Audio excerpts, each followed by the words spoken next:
Hello everyone, we're back with some high security locks at last. This is a Trioving Twin Control. You may have seen another Trioving Twin Control being picked on this channel before, but not with this keyway or modern tolerances. Here we have a slightly newer one. These are most commonly found on high-end residential locks or doors, security systems, and have basically the highest lock rating that you can have in this country. This is the indoor side, but lest you think that indoor side is less secure, that is not true. On the inside they are basically identical, nothing different with outside side. Outdoor side. Alright, let's get to it here now. We are going to be picking this with the top of the keyway tensioner and a Peterson hook 1 in 25 thousandths. For a little question of the day here to all of my viewers would be, what lock is the highest security lock that you possess? For me personally, it would have to be the right down between the Protect 2 and NATO Mercy. Both of those locks are absolutely excellent. I think I'm gonna have to give it to the NATO Mercy, simply because there are very few videos of it being picked. Only one on YouTube is mine, and I don't really feel comfortable I could pull something like that off without at least leaving a trace. So it would have to be the NATO Mercy, but the Protect 2 is significantly easier to install. Unless you have a British lock cabinet, I don't think you're gonna have any good way of installing your NATO Mercy. We do also have a Discord if anybody is interested in joining that Discord. The link to that will be in the description. Please do go ahead and check us out there. Great community, great people. Also trying to build a little bit of a archive there with information. So locks picked, how to pick the lock, basically how to do everything, so that we can have like our own massive archive just of lock picking stuff. I think that'd be great. So please go and check us out there.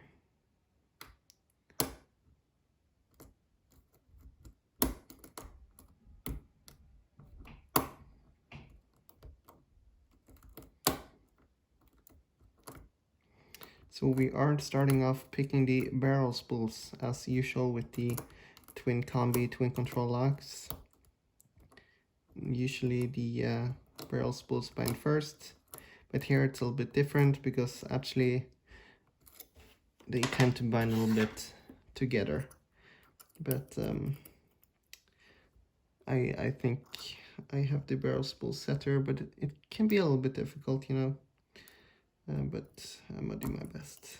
I am a little bit rusty still, but I am getting back in shape with the lock picking.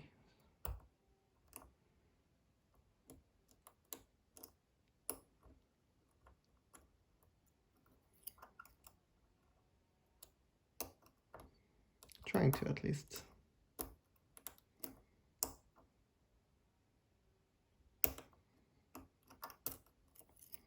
We are on the side pins at the moment, and I am using a homemade flag.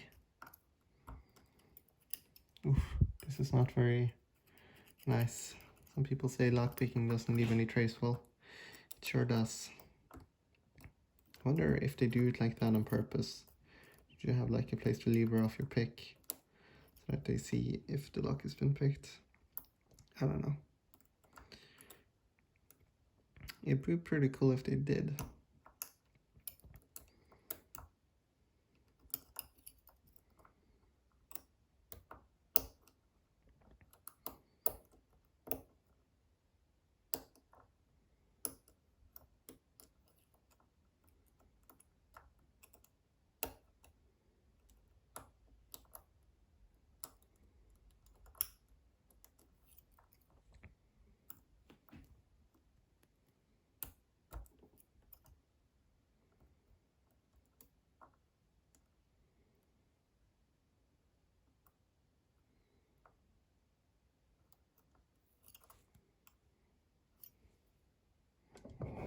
I'll just move the camera just a tiny bit.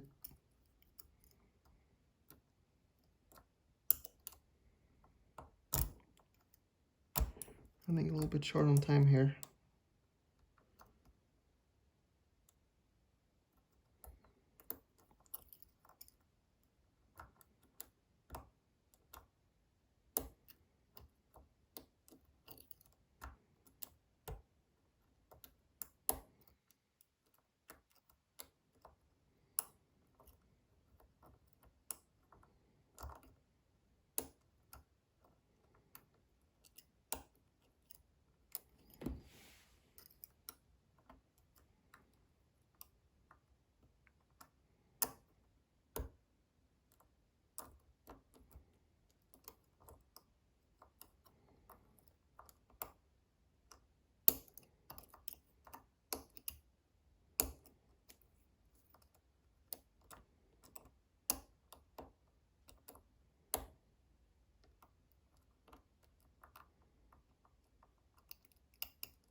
One's good, two's good.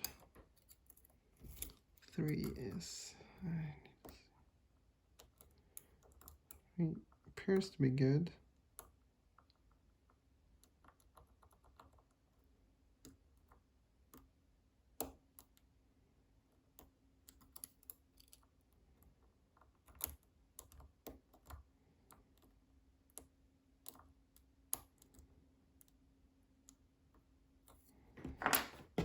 Better not be anything but the top ends here. I'm gonna be real upset if one of them are still not picked.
There's this one guy outside, he's been sawing all day. I mean, like, how much wood do you need to saw? The saw has literally been going full throttle for all day, it's so annoying. I don't even know what he's sawing on. I mean, like, I get that I could probably be a little bit nosy with the lathe or whatever, but that's like, oh, it's such an annoying sound.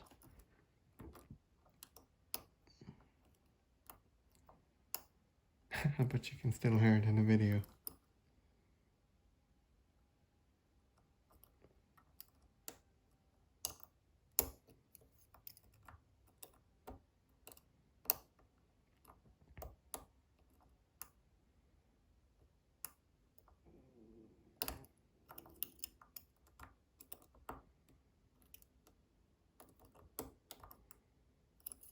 Come on, sidebar.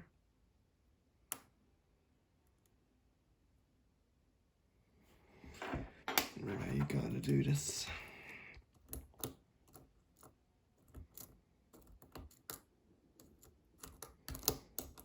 This is, I think, the third pick I've done on this lock, and yeah, the first twin combi I've done in like 3 months or something. I don't remember. So it is not as clean as it could have been. But we are gonna get it open. Let's see, yeah, we're already up to 10 minutes.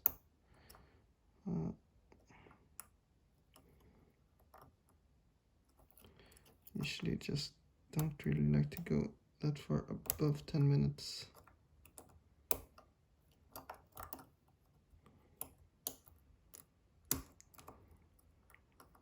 I think it's really boring to watch people pick, but if anybody's still watching, that's really cool.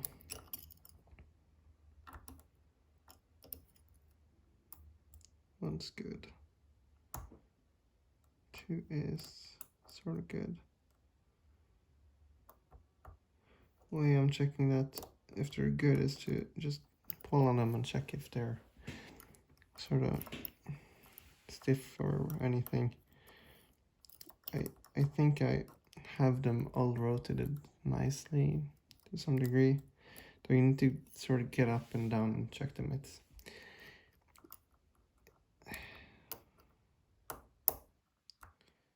I don't exactly remember where they were supposed to go. I think I'm getting close.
Oh yeah, okay, well that might have been why they weren't opening. The top pins weren't picked. They picked now.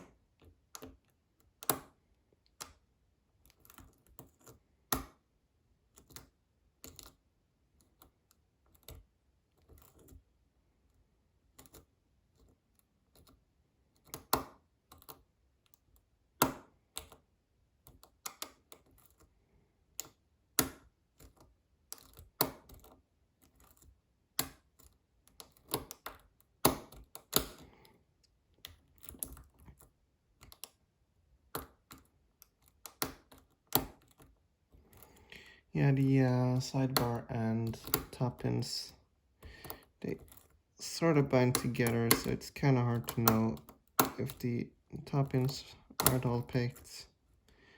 In this case they weren't, because everything was loose on the sidebar, and I was like, what could possibly be holding this lock here together, you know?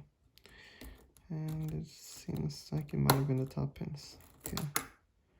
I went through all of them here now multiple times. If I get any clicks from any of them. No. Let's go again. Get a click there. Hopefully that's the... I was about to say, hopefully that's the last one.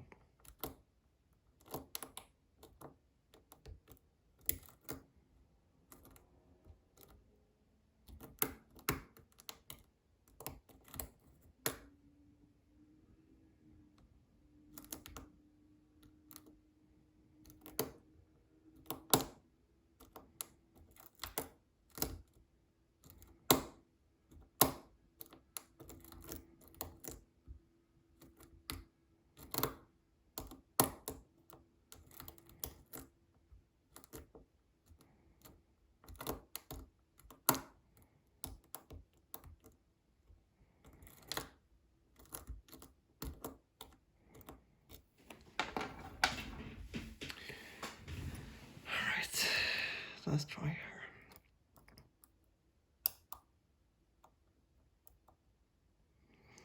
Before I give up for today, we'll try again tomorrow.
A little trick you can do, by the way, if you're still watching. You can go like this, and if the cord's like really wobbly, chances are you picked all the brow spools. But you can also tell it if the sidebar is not binding as hard as it should be.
Lux always gets really nervous when I bring the camera out.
Oh.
And we got it. Wow.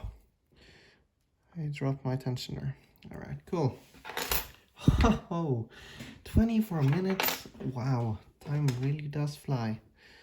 As you can see, guys, the lock is open. I don't want to bring it past the point of no return since there's no key in it. But let's go and oh, my neck. Let's go and get this gutted here now. All right. Always remember, guys, be really careful to keep the lock in frame. Otherwise, it's going to be that really smart person to say that the locks got swapped or whatever. So I'm going to be having none of that. So I'm going to keep the lock in frame here. Everybody can see it, right? And I'm going to just adjust the tripod here. There we go. Yep, I've had my issues with the smart button, guys. It's honestly really annoying. And I don't get like why you'd really want to fake a lockpicking video. I mean, like, it's not a particularly big feat to be picking one of these, but like because so many of them have already been picked. I almost moved the lock out of frame there on accident. Okay, lock is still picked. Oops. Lock is still picked, as you can see. I'm gonna reset it, just like that. Here's the key. Obviously that does work. I'm gonna keep the key. Probably don't have to actually. Where is that? There it is. Okay. So a cool part about all new ASA locks is that they are all top loading. So that is great.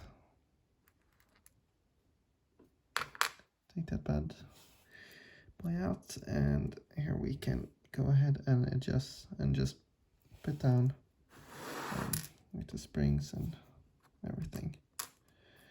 So excuse me for not doing this with tweezers. I simply didn't find that practical, but I can still move them around here with tweezers. Here we are. So 6 barrel spools, 5 finger pins, nothing uncommon, but what makes this lock here better than the other ones, I have like stupid high amounts of ASA twin combis, and this is by far the cleanest ones in terms of sidebar top pin engagement. So that makes it substantially more difficult to pick. If you were watching through the actual pick process, which I can't really imagine anybody doing, to be totally honest, you can see that I was sort of trying to juggle in between them, and I couldn't really get one of them completely picked separately. I'm sure it is like theoretically possible, but I couldn't do it by feel. The side pins on these things are also pretty difficult to pick by feel on their own, so yeah. Excuse the ASA 700 mess. Let's go ahead and put the key in here now. Turn it around, pull it out, and we can see we have 5 finger pins here. A sidebar, which is absolutely not modified in every way. You can see that. Some people like to file their sidebars. I've not done that here. We have the 2 sidebar springs. I'm just going to leave them be.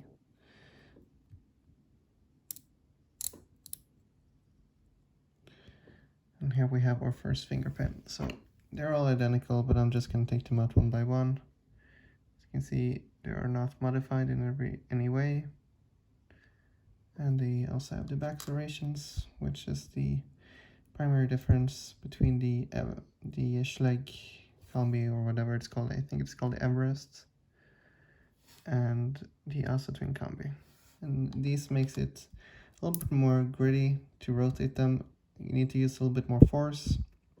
It also makes it a little bit cleaner to get them in between the gates for some reason. I feel that way. But it is a security feature nonetheless. They are unbreakable, which is always something that we like. There are some, if you've been paying attention to some of the weird things I've been doing, there was this like serration rake or whatever, and yeah, that was just a parody of the Schlegg sidebar rake. I'm gonna put the rest of these springs there. There are 5 springs, as you can see. As you can hopefully see anyways. 1, 2, 3, 4, 5, yes. And we have the 2 sidebar springs, and I'm not gonna take them out. And yep, obviously the by core here is not modified or anything, and we also have the countermilling in the chambers, as you can see pretty clearly there.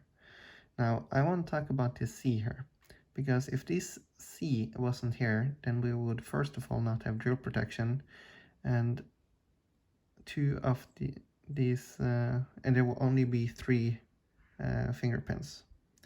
So yeah, do be careful when buying these. Make sure there is at least an SCD plus or SC on the core and lock house. In this case there was not, although it is actually drill protected, but this is the inside, and there will be a plus SCD or C on the outside as well. So make sure that when you're buying one of these, you make sure that you always have a one with fully pinned finger pins. Otherwise it's sort of lame. Anyways, thanks a lot for watching. This is the first high security lock video I've done in way too long. I'm hoping to get back on it, getting some motivation back. I am going to be working on some new locks here. I have an exec that I want to be picking, but it's been really nasty to me actually. So thanks a lot for watching, guys, and remember to join our Discord, which link will be in the description. Thanks a lot.